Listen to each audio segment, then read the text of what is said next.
this is Zain. Today the topic of our show is, why is the US in Syria? Today the guest of our show is Alex Christoforou, the editor and the director of The Duran, theduran.com. Welcome to our show, Alex. This is Zain Khan. It's a pleasure to have you on our show. Great to be here. Alex, let's get to the first question. What is the U.S. claim to get into Syria? And in your opinion, do you agree with their claim, or is there another reason?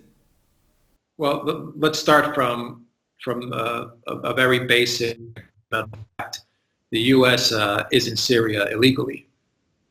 They were not invited to enter the country by the internationally recognized government of Syria in Damascus, the Assad government. So they were never invited. So right off the bat, you have an illegal invasion and occupation of Syrian territory.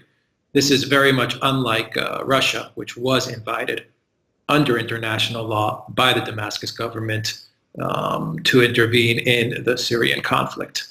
So you start with the fact that that the United States, is in Syria illegally.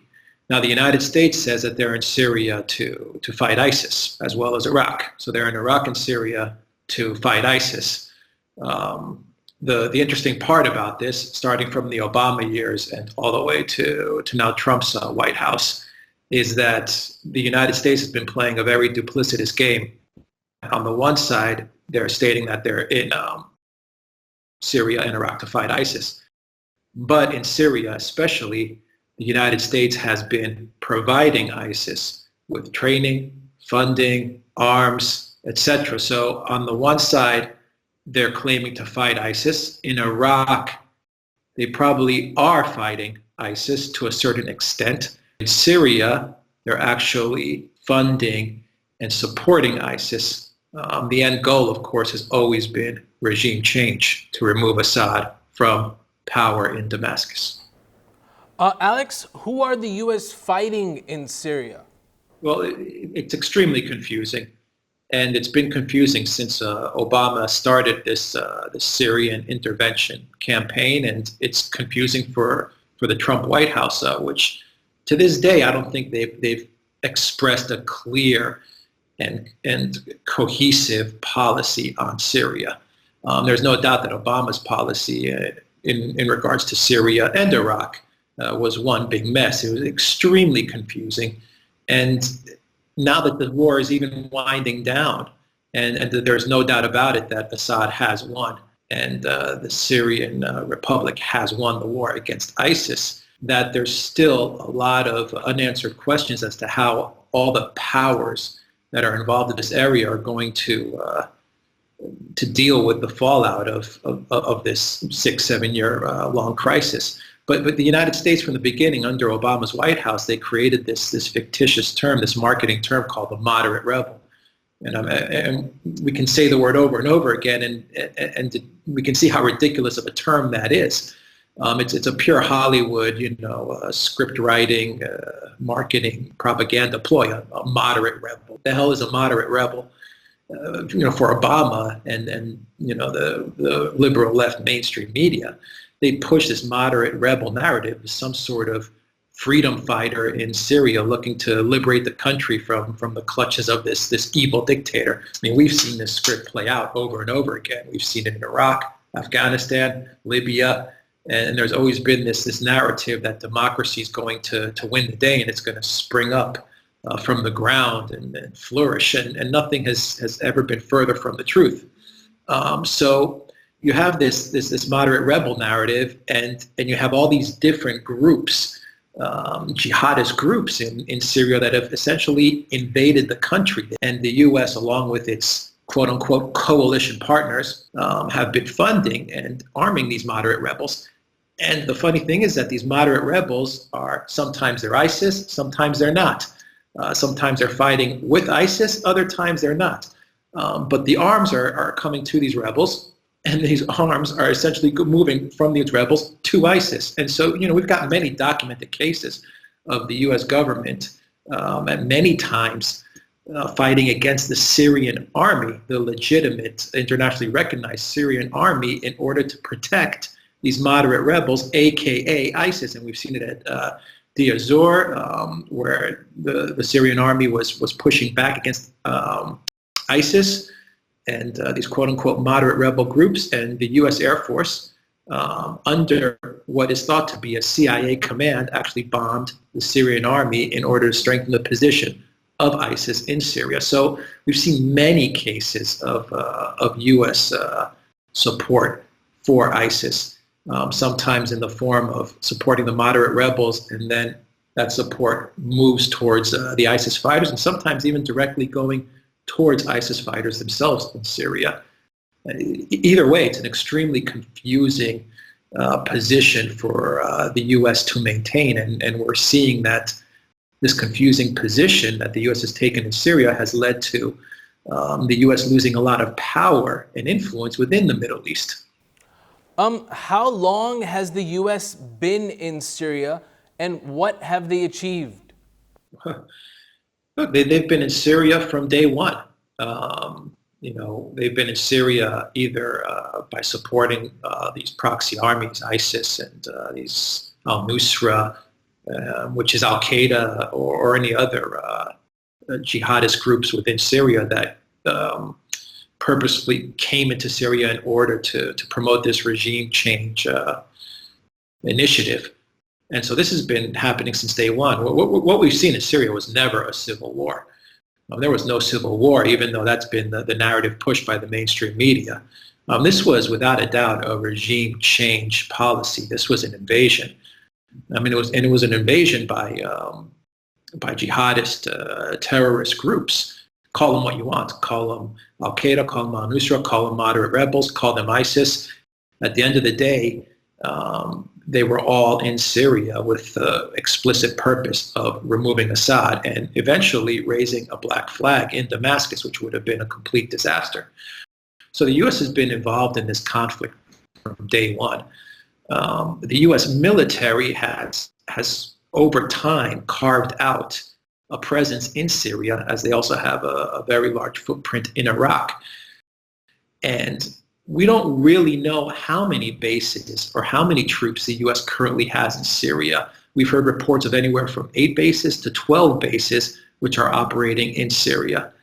And the big question is, now that Assad, with the help of Russia and Iran, have defeated ISIS, and they have defeated ISIS, and you never hear this in the mainstream media. You hear, Trump, to his, marketing prowess and his marketing genius, is working to take the credit for defeating ISIS, which is nothing further from the truth. That credit falls first and foremost with the Syrian army, the internationally recognized Syrian army that defeated ISIS, those men on the ground that fought ISIS for so many years. And then you look at the Russian support and the Iranian support, which was a real game changer when Russia entered the conflict. Everything shifted, and you saw Assad starting to win and starting to take back territory and solidify his position and his legitimacy. So the U.S. presence in Syria is not known, but what is known is that now that Assad has essentially eradicated ISIS and has pushed them out of Syria, we have all these forces from Turkey to the U.S. to Saudi Arabia to Iran to Russia, the Kurds in the north. All these entities are now trying to figure out what's next. And this is where you see all the powers kind of jockeying for leverage as to who's going to control what in Syria. That's the complicated part of it. And the U.S. has stated that they want to leave their troops in Syria once again in order to not let ISIS regain a foothold. Now, the truth of the matter is that if the U.S. does leave a military presence in Syria, and Russia, Iran, and their support pulls out, you will undoubtedly see that regime change policy jump right back into motion, gear back into motion. So, Russia has explicitly stated that they will not accept a U.S. military footprint and presence in Syria. You also have the Kurds in the north and Turkey, which is a whole nother separate tension point, where you have Erdogan and the Turks, who will never accept the Kurds carving out a space in northern Syria and northern Iraq. So this is a whole nother area of tension now that the Syrian ISIS conflict has winded down and Assad is definitely here to stay. We're looking at who's going to control what in Syria, and you're looking at the U.S. definitely trying to leverage for some sort of military foothold within Syria. And this is extremely dangerous and extremely foolish. And once again, to get back to a very simplistic point on international law, the U.S. has zero right under international law to have any sort of presence in Syria because they were never invited by the internationally recognized government of Syria. And you never hear this mentioned in the mainstream media. You never hear them call out the legality of what the U.S. is doing in Syria. Why are they there? They were not invited. They are there illegally. They're breaking international law. And this is a very simple and simplistic way of looking at the U.S. presence in Syria, but it's a legal way of looking at the U.S. in Syria and their presence. And we have to get back to international law and understand that all countries should be held accountable to the standards of international law. Alex, quickly, let's get to the last question. How long do you think the U.S. will be staying in Syria, and how do you see the end of the Syrian war, especially when China is sending its special forces into Syria? Yeah, this is a big development. China has always backed Assad, but they've always backed him in a very quiet, low-key kind of way.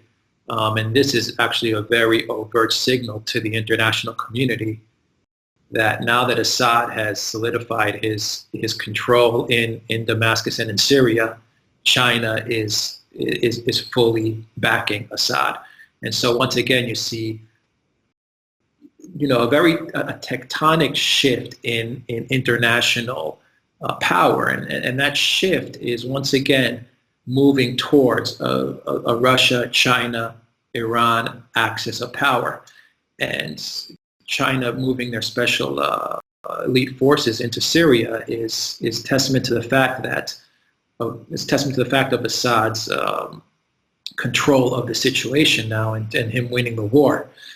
So China is obviously sending a message that they respect now the sovereignty of Syria. They respect the fact that Assad is the legitimate leader of Syria, and they're going to provide any support that Assad needs in order to wipe out whatever remaining facets of ISIS are in the country.